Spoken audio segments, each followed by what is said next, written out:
ओम नमः शिवाय। प्रेम से बोलिए उमापति शंकर भगवान की जय। आप सभी भक्तों पर भोलेनाथ और माता पार्वती की कृपा सदा सर्वदा बनी रहे। प्यारे भक्तों, आज सोमवार के दिन मैं आप सभी को सुनाने जा रही हूँ भोलेनाथ और माता पार्वती की महापुण्य फल देने वाली कथा को पूरा श्रवण करें और दूसरे भक्तों के पास भी शेयर करें और कमेंट बॉक्स में ओम नमः शिवाय अवश्य लिखें। कथा इस प्रकार है। एक बार भगवान शिव कैलाश पर्वत पर समाधि लगाकर बैठ गए। वर्ष पर वर्ष बीतते चले, लेकिन उनकी समाधि भंग नहीं हुई। इससे सृष्टि का कल्याण और संहार रुक गया। सृष्टि के कामों में रुकावट आने से ब्रह्मा, विष्णु तथा अन्य देवताओं को बहुत चिंता हुआ और वे भगवान शिव की समाधि भंग करने के लिए उपाय सोचने लगे। ब्रह्मा भगवान विष्णु से बोले, भगवान आप ही कोई उपाय बतलाए जिससे भगवान शिव की समाधि टूटे और वह सृष्टि के कल्याण और संहार का अपना उत्तरदायित्व पूर्ण करने में लगे। अगर सृष्टि का चक्र रुक गया तो संसार नष्ट हो जाएगा। विष्णु भगवान बोले, ब्रह्मा जी आपने ही तो इस सृष्टि को पैदा किया है, आपने ही विधान बनाया है, इसलिए आप ही कोई उपाय सोच सकते हैं। ब्रह्मा जी बोले, भगवान शिव की समाधि हमने किसी उपाय से भंग कर भी दी तो वह कल फिर समाधि लगा लेंगे। मैं चाहता हूँ कि कोई ऐसा अस्थायी उपाय सोचा जाए कि सृष्टि का चक्र विधान के अनुसार चलता रहे। विष्णु जी बोले, हम जिस उपाय से अब तक ऋषि मुनियों की तपस्या भंग करते आए हैं, क्या उसी प्रकार कामदेव को भेजकर भगवान शिव की समाधि भंग नहीं की जा सकती? भगवान शिव निर्विकार है, अर्थात उनके मन में ना तो कोई विकार है और न पैदा किया जा सकता है, इसलिए यह उपाय कारगर सिद्ध नहीं होगा। ब्रह्मा जी बोले, भगवान हो सकता है कामदेव से प्रभावित होकर भगवान शिव अपनी समाधि तोड़ दे और फिर किसी स्त्री से विवाह कर ले। विवाहित होने के बाद उनकी आए दिन की इस समाधि से मुक्ति मिल जाएगी। विष्णु जी बोले, लेकिन पितामह आपकी नजर में क्या कोई ऐसी कन्या है जो निर्जन पर्वत पर रहने वाले शिव को पति रूप में स्वीकार कर ले? ब्रह्मा जी बोले, मैंने इस काम के लिए योग माया से प्रार्थना की है। उन्होंने चतुर्भुज चामुंडा के रूप में मुझे दर्शन देकर वचन दिया है, वह शिव के साथ विवाह करने के लिए तैयार है। माँ भगवती अपने वचन का पालन करने के लिए प्रजापति की पुत्री के रूप में जन्म ले चुकी है। प्रजापति दक्ष ने उनका नाम सती रखा है। इसका अर्थ है पहले ही सारी व्यवस्था कर चुके हैं। विष्णु बोले, मुझे केवल आपकी अनुमति की आवश्यकता थी भगवान।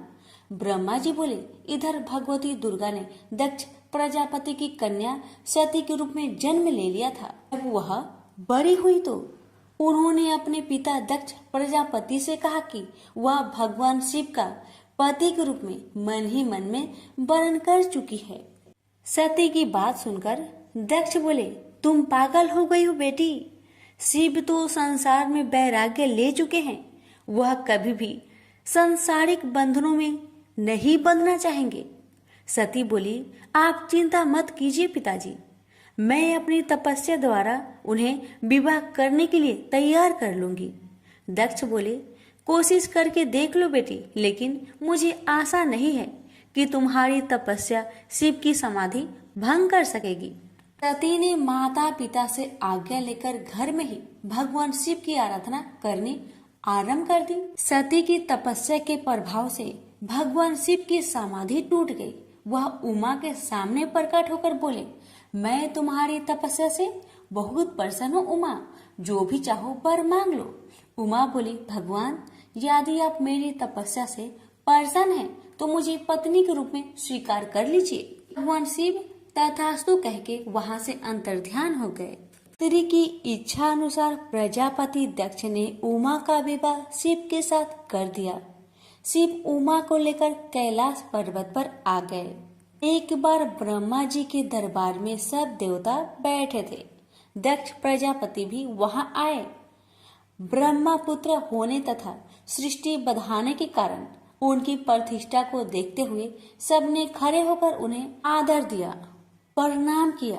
पर भगवान शिव वैसे ही बैठे रहे, उनके लिए जैसे कोई आया ही नहीं था। दक्ष ने इसे अपना अपमान समझा और क्रोध में कह बैठे, शिव मेरे जमाता हैं, उन्हें चाहिए था कि मुझ ससुर को उठकर प्रणाम करके आदर देते, पर लगता है इनमें देवताओं के योग शिष्टाचार नहीं है। किसी भी देव यज्ञ में भाग लेने की पात्रता इनमें नहीं है, अतः इन्हें किसी यज्ञ में भाग न दिया जाए। दक्ष क्रोध में बोलते रहे, शिव के लिए जैसे कुछ हुआ ही नहीं हो। वे उसी तरह मुस्कुराए चुप रहे। ब्रह्मा जी की सभा से लौटने के बाद दक्ष ने अपने श्राप को प्रतिष्ठा के लिए स्वयं एक यज्ञ किया तथा निश्चय किया कि इसी यज्ञ में शिव को यह भाग न देने की प्रारंभ किया जाए।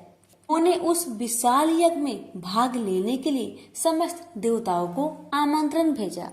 यज्ञ शुरू हुआ तो देवता लोग आकाश मार्ग से यज्ञ में भाग लेने के लिए जाने लगे।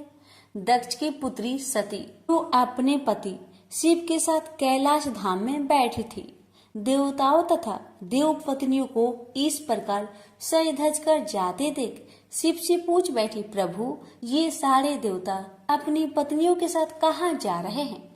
तब भगवान शिव ने कहा, तुम्हें पता नहीं, तुम्हारे पिता दक्ष प्रजापति ने भूमंडल पर बहुत बड़ा यज्ञ शुरू किया है, उसी में भाग लेने के लिए ये सब जा रहे हैं। यह सुनकर सती को आश्चर्य हुआ। उन्होंने कहा, पिताजी विशाल यज्ञ कर रहे हैं और अपनी ही बेटी तथा जमाता को पता ही नहीं। आपके पास निमंत्रण आया है क्या? शिव जी ने हंसकर कहा, अगर निमंत्रण आता तो क्या तुम्हें पता न चलता? सोचा होगा कि जहाँ सब देव तथा देव नारियां देवोपम वस्त्र तथा अलंकारों से सजी धजी आएंगी, वहाँ हमारा जमाता भूत प्रेतों जैसी वेशभूषा में आकर शोभा बढ़ाने के बजाय मेरी हंसी कराएंगे। इसलिए शायद उन्होंने निमंत्रण नहीं भेजा। ने तो उस अपमान की कोई परवाह नहीं की, पर सती अपने तथा अपने पति के प्रति इस प्रकार के व्यवहार से बहुत दुखी हुई तथा इसे अपना अपमान समझा। वे बोली, अपनी प्रतिष्ठा तथा दिखावती श्रेष्ठता का इतना ही ध्यान था तो बेटी ब्याहने से पहले सोचना चाहिए था। मैं पति के इस अपमान को बिल्कुल भी नहीं सहूंगी। मुझे आज्ञा दीजिए, मैं वहां जाकर पिता से पूछती हूँ तथा ये भी देखूंगी कि देवगण कैसे हैं जो देवाधिदेव शिव के बिना उस यज्ञ में भाग लेने जा रहे हैं। शिव ने कहा, उन देवों को क्या पता है कि हमें निमंत्रण नहीं दिया गया है। वैसे भी तुम्हें इस बारे में ज्यादा विचार नहीं करना चाहिए। बिना निमंत्रण के जाने पर अपमान होता है, इसलिए मेरी सलाह है कि तुम भी मत जाओ। सती अपने पिता द्वारा की गई इस उपेक्षा तथा अपमान को सह न पा रही थी। पति शिव की आज्ञा न मिलने पर भी सती अपने पिता के घर जाने की जिद पर अड़ी रही।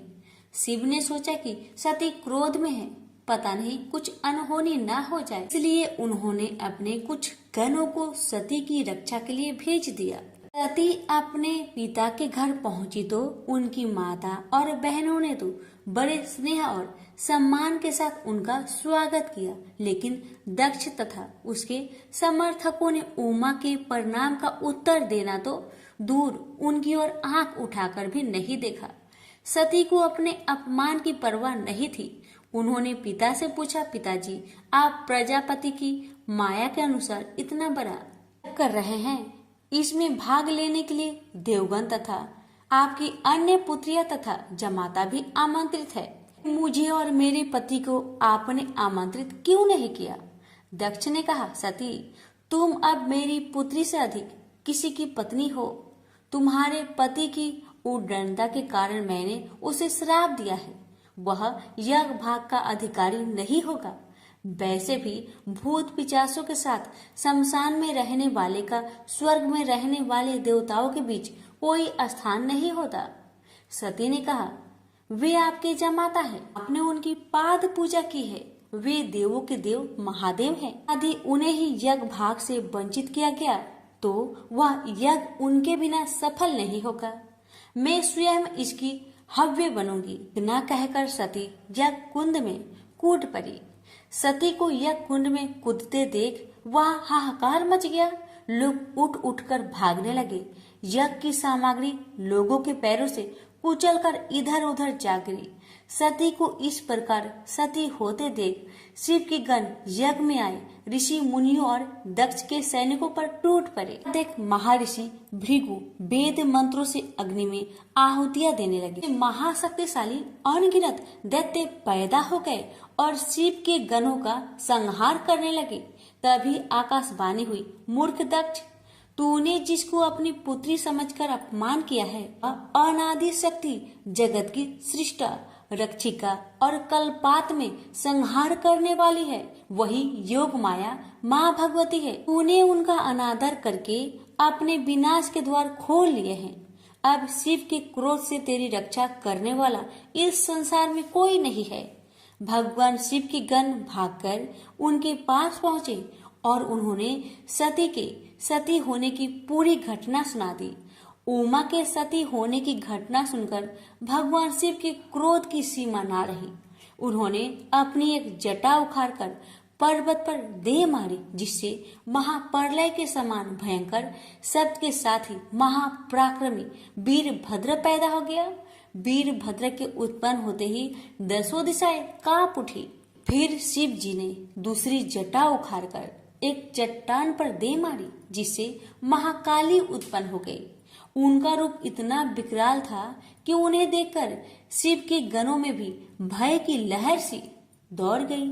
महाकाली के साथ ही काली, कात्यायनी, ईशानी, चामुंडा, मुंड, मर्दनी, भद्रकाली, भद्रा, वली और वैष्णवी भी पैदा हो गई। फिर भद्र ने कहा, भगवान आज्ञा दीजिए, मैं क्या करूं? यदि आपकी आज्ञा हो तो मैं क्षण भर में ही सारे समुद्र को सोख कर मुझे ब्रह्मांड को भस्म कर डालूं और सारे देवताओं और ऋषि मुनियों को भी भस्म कर दूं। शिव जी बोले, वीरभद्र, ब्रह्मा का पुत्र दक्ष यज्ञ कर रहा है, अत्यंत अभिमानी और मेरा विरोधी है। जाओ उसके यज्ञ का विध्वंस कर दो और वहाँ जो भी देवता, गंधर्व, ऋषि मुनि हो उन सबको भस्म कर डालो। फिर शिव ने महाकाली से कहा, महाकाली, तुम इन 9 दुर्गाओं को साथ लेकर वीरभद्र की सहायता करो। दक्ष उसकी पत्नी और बंधु बांधवों को मारकर उसके वंश को समाप्त कर दो। भगवान शिव की आज्ञा पाते ही वीरभद्र और भद्रकाली ने यज्ञ भूमि में पहुंचते ही जैसे प्रलय मचा दी। दक्ष की सेनाओं को समाप्त करके वे दोनों शिव जी के गणों के साथ जो भी सामने आया उसी को मौत के घाट उतारते चले गए। उन्होंने यज्ञ की वेदी तोड़ डाली, यज्ञ में काम आने वाली सारी वस्तुओं उठाकर नष्ट कर दिया। घबराकर दक्ष भगवान विष्णु से बोले, भगवान, अब आप ही हमें सब संकटों से मुक्ति दिला सकते हैं। विष्णु बोले, दक्ष, तुमने शिव जी का अपमान करके भयंकर अपराध किया है। उनके गणों का सेनापति वीरभद्र इतना शक्तिशाली है कि मैं भी उनका कुछ नहीं बिगाड़ सकता। वीरभद्र ने ऋषि मुनियों और देवताओं को पृथ्वी पर पटक पटक कर मार डाला। भृगु ऋषि की छाती पर पांव रखकर उनकी दाढ़ी उखाड़ ली। शिव जी को देखकर हंसने वाले ऋषि पूषा के दांत तोड़ डाले और फिर वेदी के भीतर छिपे दक्ष को बाहर खींचकर उसका सिर हाथों से मोड़कर धधकते हुए अग्नि कुंड में फेंक दिया। इस प्रकार अपने स्वामी का अपमान करने वाले दक्ष को पूर्ण रूप से दंडित करके वीरभद्र कैलाश पर्वत पर लौट गए। से बोलिए, उमापति शंकर भगवान की जय। एक समय शिवजी महाराज पार्वती के साथ हरिद्वार में घूम रहे थे। पार्वती जी ने देखा कि बहुत सारे मनुष्य गंगा में नहा नहा कर हर हर गंगे कहते कहते चले जा रहे हैं, परंतु प्राय सभी दुखी और पाप परायण हैं। पार्वती जी ने बड़े आश्चर्य से शिव जी से पूछा कि हे देव, गंगा में इतनी बार स्नान करने के बाद भी इनके पाप और दुखों का नाश क्यों नहीं हुआ? क्या गंगा में अभी सामर्थ्य नहीं रहा? पार्वती जी की बातें सुन भगवान शिव ने कहा, प्रिय, गंगा में तो वही सामर्थ्य है, परंतु इन लोगों ने पाप नाशिनी गंगा में स्नान ही नहीं किया है, तब इन्हें लाभ कैसे हो? पार्वती जी ने बड़े आश्चर्य से कहा, स्नान कैसे नहीं किया भगवान? सभी तो नहा नहा कर आ रहे हैं, अभी तक इनके शरीर भी सूखे नहीं हैं। जी ने कहा, ये केवल जल में डुबकी लगाकर आ रहे हैं, तुम कल इसका रहस्य समझ जाओगे। दूसरे दिन बड़े जोर की बरसात होने लगी। गलियां कीचड़ से भर गई। एक चौड़े रास्ते में एक गहरा गड्ढा था, चारों ओर लपटीला कीचड़ भर रहा था। उसी गड्ढा में भगवान शिव ने लीला करते हुए वृद्ध ब्राह्मण का रूप धारण कर लिया और दीन विवश की तरह गड्ढे में जाकर ऐसे पड़ गए कि जैसे मानो कोई मनुष्य चलता चलता गड्ढे में गिर पड़ा हो।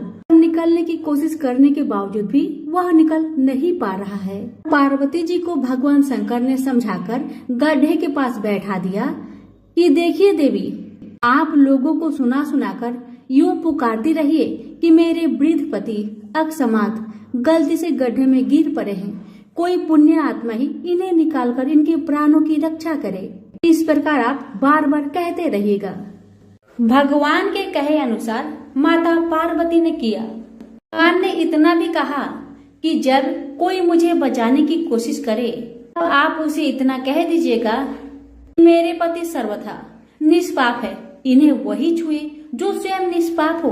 यदि आप निष्पाप है तभी आप मेरे पति को हाथ लगाइए, नहीं तो हाथ लगते ही आप भस्म हो जाएंगे। पार्वती जी ने भगवान की बात को ध्यान में रखकर गड्ढे के किनारे पर बैठ गई और आने जाने वालों को सुना सुनाकर शिव जी की सिखाई हुई बात कहने लगी। गंगा में नहाकर लोगों के दल आ रहे थे। सुंदरी महिला को यूं बैठी देखकर कईयों का मन में पाप आया।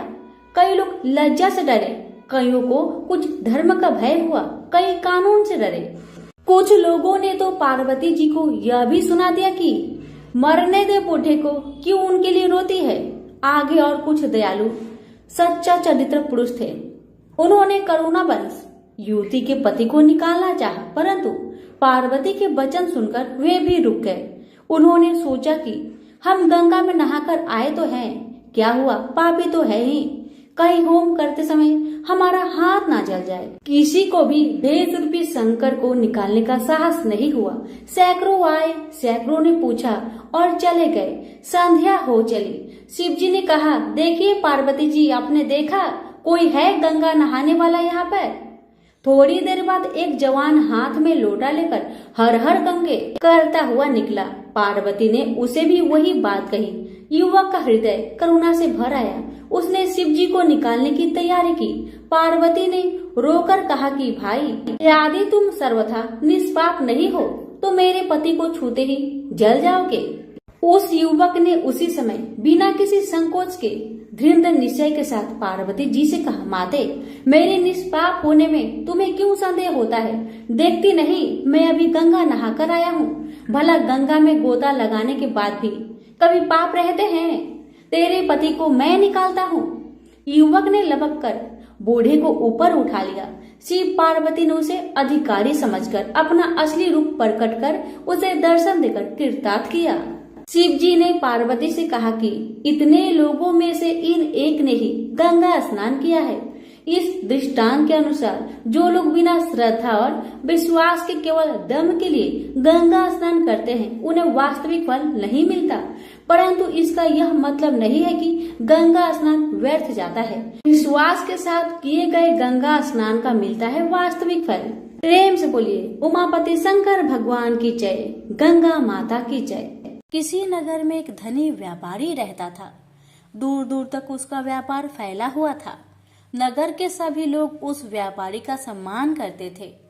इतना सब कुछ संपन्न होने के बाद भी वह व्यापारी बहुत दुखी था, क्योंकि उसका कोई पुत्र नहीं था, जिस कारण अपने मृत्यु के पश्चात व्यापार के उत्तराधिकारी की चिंता उसे हमेशा सताती रहती थी।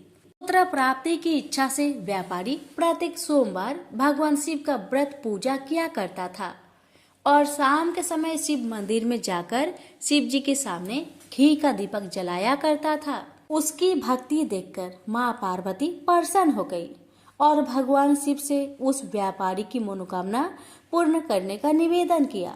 भगवान शिव बोले, इस संसार में सबको उसके कर्म के अनुसार फल की प्राप्ति होती है। जो प्राणी जैसा कर्म करते हैं उन्हें वैसा ही फल प्राप्त होता है। शिव जी द्वारा समझाने के बावजूद माँ पार्वती नहीं मानी और उस व्यापारी की मनोकामना पूर्ति हेतु वे शिव जी से बार बार अनुरोध करती रही।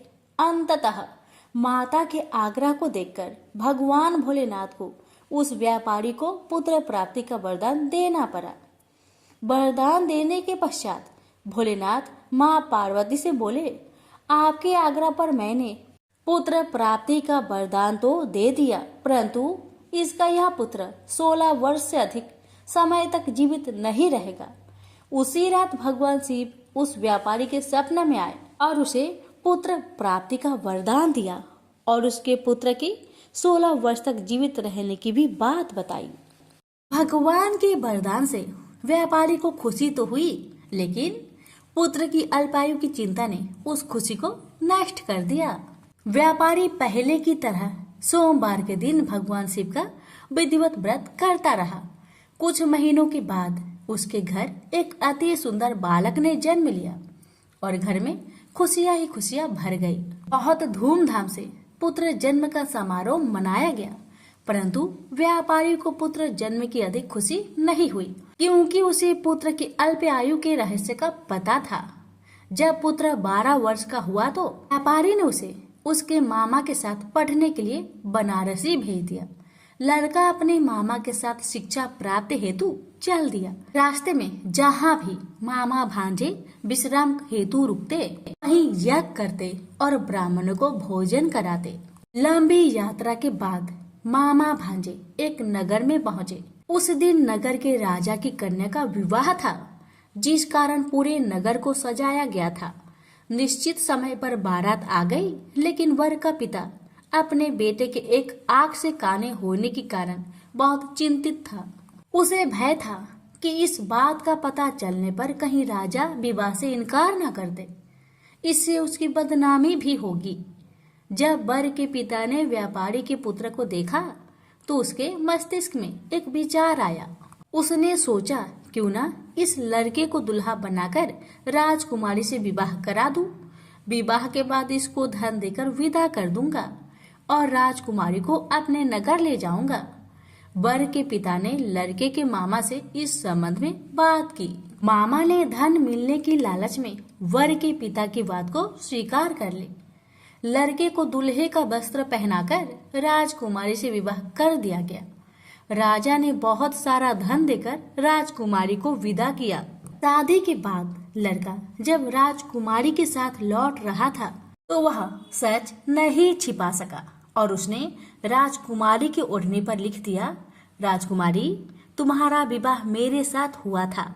मैं तो बनारसी पढ़ने के लिए जा रहा हूँ और अब तुम्हें जिस नवयुवक की पत्नी बनना पड़ेगा वह कान्हा है।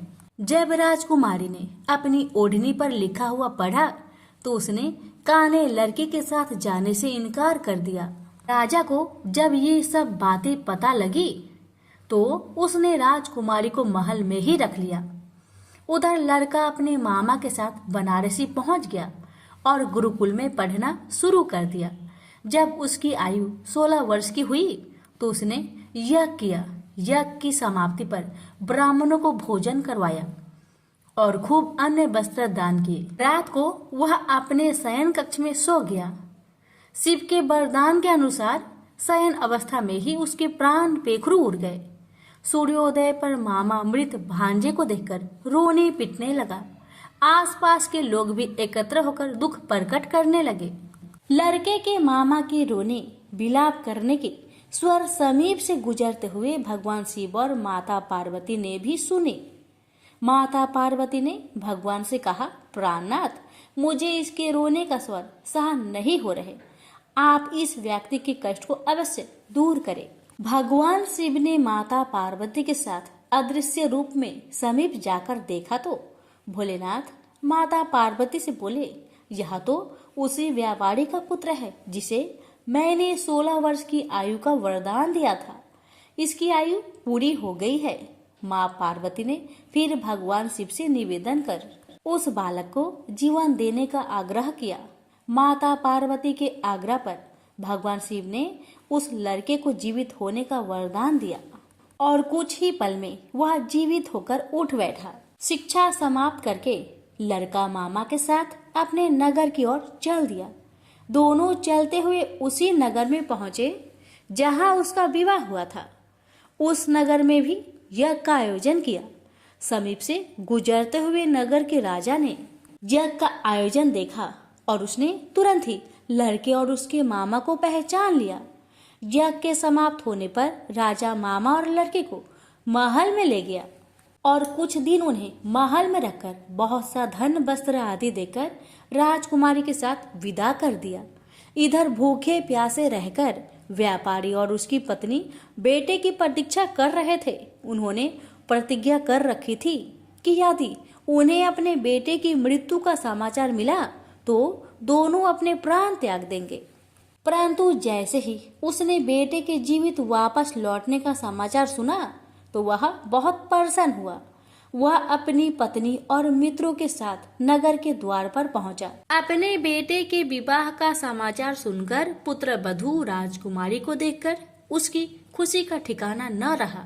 उसी रात भगवान शिव ने व्यापारी को सपने में आकर कहा, हे श्रेष्ठी, मैंने तेरे सोमवार व्रत करने और व्रत कथा सुनने से प्रसन्न होकर तेरे पुत्र को लंबी आयु प्रदान की है। पुत्र की लंबी आयु जानकर व्यापारी बहुत प्रसन्न हुआ। शिव भक्त होने तथा सोमवार का व्रत करने से व्यापारी की सभी मनोकामनाएं पूर्ण हुई। इसी प्रकार जो भक्त सोमवार का विधिवत व्रत करते हैं और व्रत कथा सुनते हैं उनकी सभी इच्छाएं पूरी होती है। उनसे बोलिए उमापति शंकर भगवान की जय। दक्ष प्रजापति की सभी पुत्रियां गुणवंती थी, फिर भी दक्ष के मन में संतोष नहीं था। वे चाहते थे उनके घर में एक ऐसी पुत्री का जन्म हो जो सर्वशक्ति संपन्न हो एवं सर्व विजयिनी हो। अतः दक्ष एक ऐसी ही पुत्री के लिए तप करने लगा।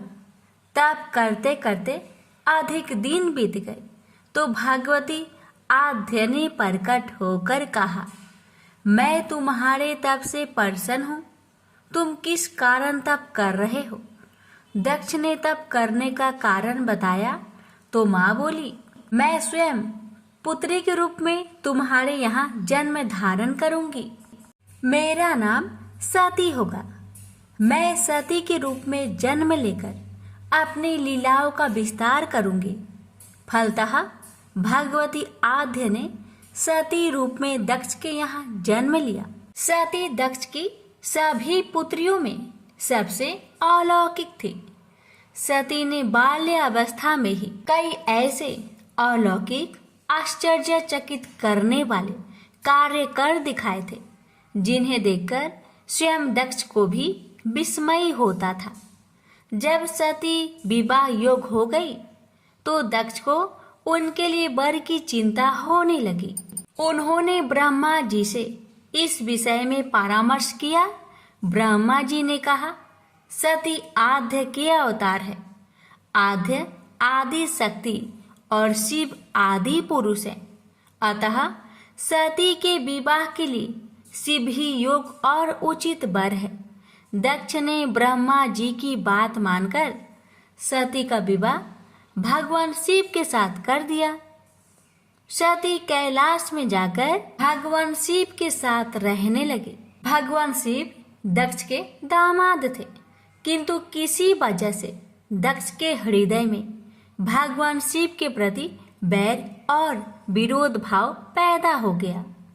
एक बार देवलोक में ब्रह्मा ने धर्म के निरूपण के लिए एक सभा का आयोजन किया था। सभी बड़े बड़े देवता सभा में एकत्र हुए। भगवान शिव भी इस सभा में बैठे थे।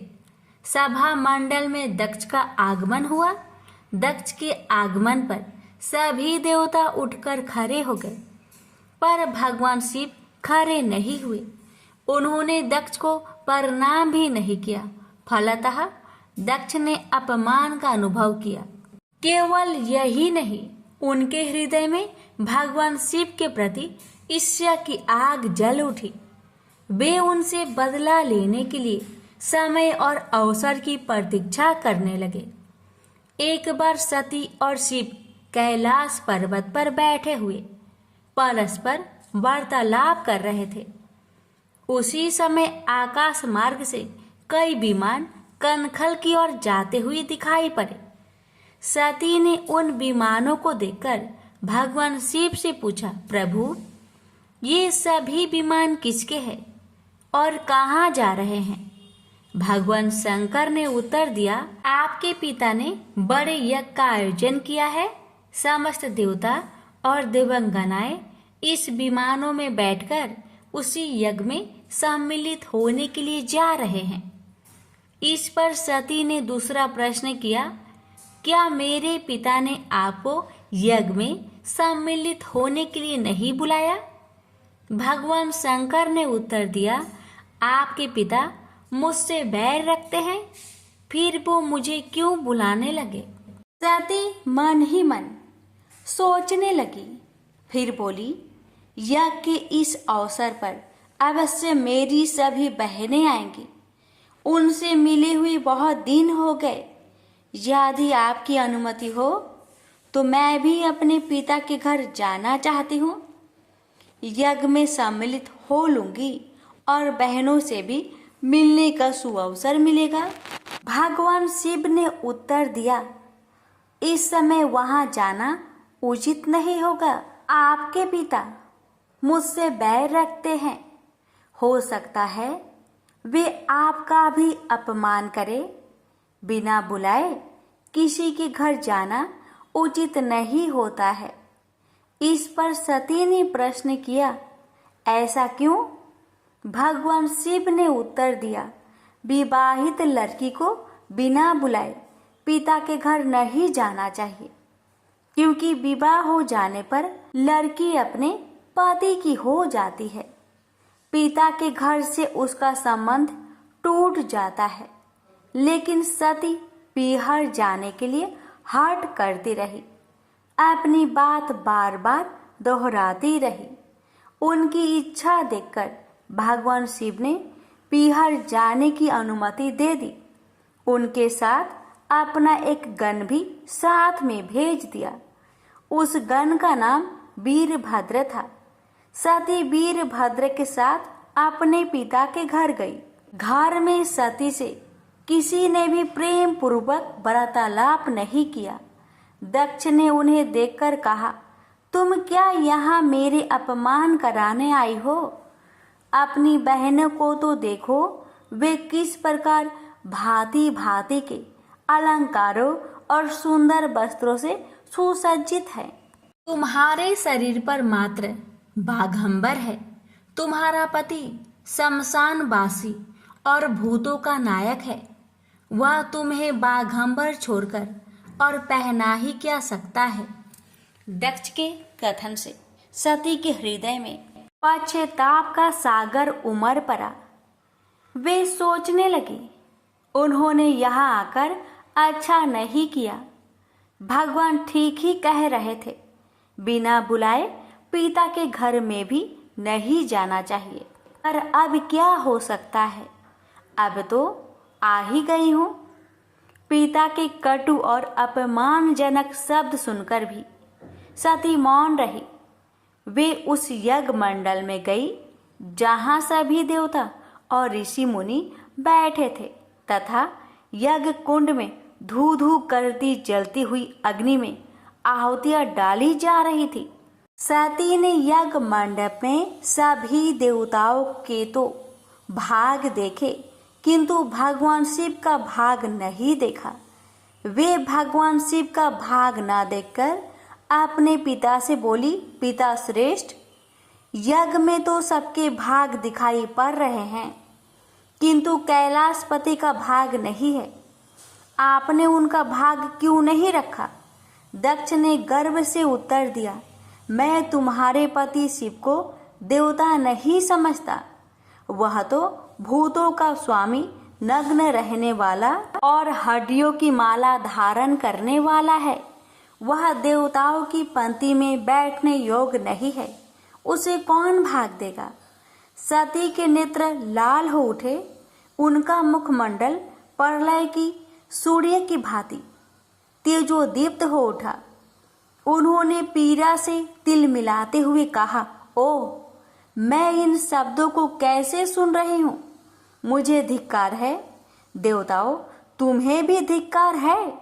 तुम भी उन कैलाशपति के लिए इन शब्दों को कैसे सुन रहे हो, जो मंगल के प्रतीक है और जो क्षण मात्र में संपूर्ण सृष्टि को नष्ट करने की शक्ति रखते हैं। वे मेरे स्वामी हैं। नारी के लिए उसका पति ही स्वर्ग होता है। जो नारी अपने पति के लिए अपमानजनक शब्द को सुनती है, उसे नरक में जाना पड़ता है। पृथ्वी सुनो, आकाश सुनो और देवताओं तुम भी सुनो। मेरे पिता ने मेरे स्वामी का अपमान किया है। मैं अब एक क्षण भी जीवित रहना नहीं चाहती। सती अपने कथन को समाप्त करती हुई यज्ञ के कुंड में कूद पड़ी। जलती हुई आहुतियों के साथ उनका शरीर भी जलने लगा। यज्ञ मंडप में खलबली पैदा हो गई। हाहाकार मच गया। देवता उठकर खड़े हो गए। वीरभद्र क्रोध से कांप उठे। वे उछल उछल कर यज्ञ का विध्वंस करने लगे। यज्ञ मंडप में भगदड़ मच गई। देवता और ऋषि मुनि भाग खड़े हुए। वीरभद्र ने देखते ही देखते दक्ष का मस्तक काट कर फेंक दिया। समाचार भगवान शिव के कानों में भी पड़ा। वे प्रचंड आंधी की भांति कनखल जा पहुंचे। सती के जले हुए शरीर को देखकर भगवान शिव ने अपने आप को भूल गए। सती के प्रेम और उनकी भक्ति ने शंकर के मन को व्याकुल कर दिया। उन शंकर के मन को व्याकुल कर दिया जिन्होंने काम पर भी विजय प्राप्त की थी और जो सारी सृष्टि को नष्ट करने की क्षमता रखते थे। वे सती के प्रेम में खो गए, बेसुध हो गए। भगवान शिव ने उन्मत्त की भांति सती के जले हुए शरीर को कंधे पर रख लिया। वे सभी दिशाओं में भ्रमण करने लगे। शिव और सती के इस अलौकिक प्रेम को देखकर पृथ्वी रुक गई, हवा रुक गई, जल का प्रवाह ठहर गया और रुक गई।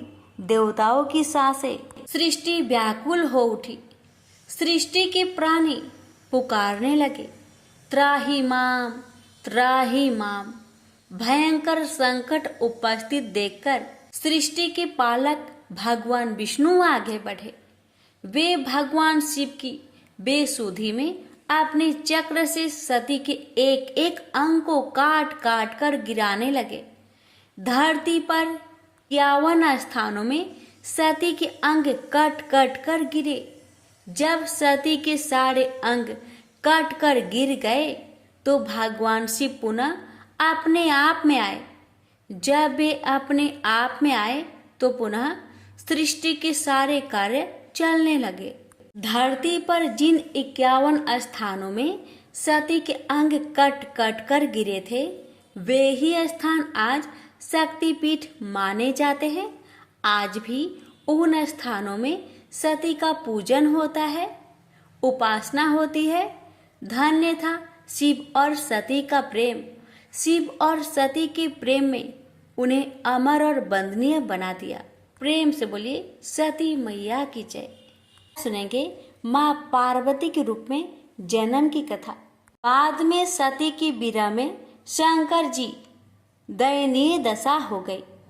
वे हर पल सती का ही ध्यान करते रहते और उन्हीं ही चर्चा में व्यस्त रहते। उधर सती ने भी शरीर का त्याग करते समय संकल्प किया था कि मैं राजा हिमालय के यहाँ जन्म लेकर शंकर जी की अर्धांगिनी बनूं। अब जगदम्बा का संकल्प व्यर्थ होने से तो रहा। वे उचित समय पर राजा हिमालय की पत्नी मेनका के गर्भ में प्रविष्ट होकर उनकी कोख में से प्रकट हुई। पर्वतराज की पुत्री होने के कारण वे पार्वती कहलाई। जब पार्वती बड़ी होकर सयानी हुई तो उनके माता पिता को अच्छा वर तलाश करने की चिंता सताने लगी। एक दिन अचानक देव ऋषि नारद राजा हिमालय के महल में आ पहुंचे और पार्वती को देख कहने लगे कि इसका विवाह शंकर जी के साथ होना चाहिए और वे ही सभी दृष्टि से इसके योग हैं। पार्वती के माता पिता के आनंद का यह जानकर ठिकाना ना रहा कि साक्षात जगत माता सती ही उनके यहाँ प्रकट हुई है। वे मन ही मन भाग्य को सहराने लगे। एक दिन अचानक भगवान शंकर सती की बीरा में घूमते घूमते उसी प्रदेश में जा पहुंचे और पास के ही स्थान गंगा अवतरण में तपस्या करने लगे। जब हिमालय को इसकी जानकारी मिली तो वे पार्वती को लेकर शिव जी के पास गए। वहां राजा ने शिव जी से विनम्रता पूर्वक अपनी पुत्री को सेवा में ग्रहण करने की प्रार्थना की। शिव जी ने पहले तो आनाकानी की, किंतु पार्वती की भक्ति देखकर वे उनका आग्रह न टाल सके। शिव जी से अनुमति मिलने के बाद तो पार्वती प्रतिदिन अपनी सखियों को साथ ले उनकी सेवा करने लगी। पार्वती हमेशा इस बात का सदा ध्यान रखती थी कि शिव जी को किसी भी प्रकार का कष्ट ना हो। वे हमेशा उनके चरण धोकर चरणोदक ग्रहण करती और षोडशोपचार से पूजा करती। इसी तरह पार्वती को भगवान शंकर की सेवा करते दीर्घ समय व्यतीत हो गया, किंतु पार्वती जैसी सुंदर बला से इस प्रकार एकांत में सेवा लेते रहने पर भी शंकर के मन में कभी विकार नहीं हुआ। वे सदा अपनी समाधि में ही निश्चल रहते। उधर देवताओं को तारक नाम का असुर बड़ा त्रास देने लगा। यह जानकर कि शिव के पुत्र से ही तारक की मृत्यु हो सकती है, सभी देवता शिव पार्वती का विवाह कराने की चेष्टा करने लगे। उन्होंने शिव को पार्वती के प्रति अनुरक्त करने के लिए कामदेव को उनके पास भेजा, किंतु पुष्पा युद्ध का पुष्पा बाण भी शंकर के मन को विक्षुब्ध न कर सका। उल्टा कामदेव उनकी क्रोध अग्नि से भस्म हो गए। इसके बाद शंकर भी वहां अधिक रहना अपनी तपस्या चार के लिए अंतराय रूप समझ कैलाश की ओर चल दिए। पार्वती को शंकर की सेवा से वंचित होने का बड़ा दुख हुआ, किंतु उन्होंने निराश ना होकर आपकी बार तप द्वारा शंकर को संतुष्ट करने की मन में ठानी। उनकी माता ने उन्हें सुकुमार एवं तप के आयोग समझकर बहुत माना किया, इसलिए उनका उमा नाम प्रसिद्ध हुआ, किंतु पार्वती पर इसका असर ना हुआ। अपने संकल्प से वे तनिक भी विचलित नहीं हुई। वे भी घर से निकल उसी शिखर पर तपस्या करने लगी जहाँ शिव जी ने तपस्या की थी। तभी से लोग उस शिखर को गौरी शिखर कहने लगे। वहां उन्होंने पहले वर्ष फलहार से जीवन व्यतीत किया। दूसरे वर्ष वे पर्ण वृक्षों के पत्ते खाकर रहने लगी और फिर तो उन्होंने पर्ण का भी त्याग कर दिया और इसलिए वे अपर्णा कहलाई। इस प्रकार पार्वती ने 3000 वर्ष तक तपस्या की। उनकी कठोर तपस्या को देख ऋषि मुनि भी तंग रह गए। अंत में भगवान आशुतोष का आसन हिला। उन्होंने पार्वती की परीक्षा लेने के लिए पहले सप्त ऋषियों को भेजा और पीछे स्वयं वटु भेष धारण कर पार्वती की परीक्षा के निमित्त प्रस्थान किया। प्रेम से बोलिए हर हर महादेव। माता पार्वती की जय।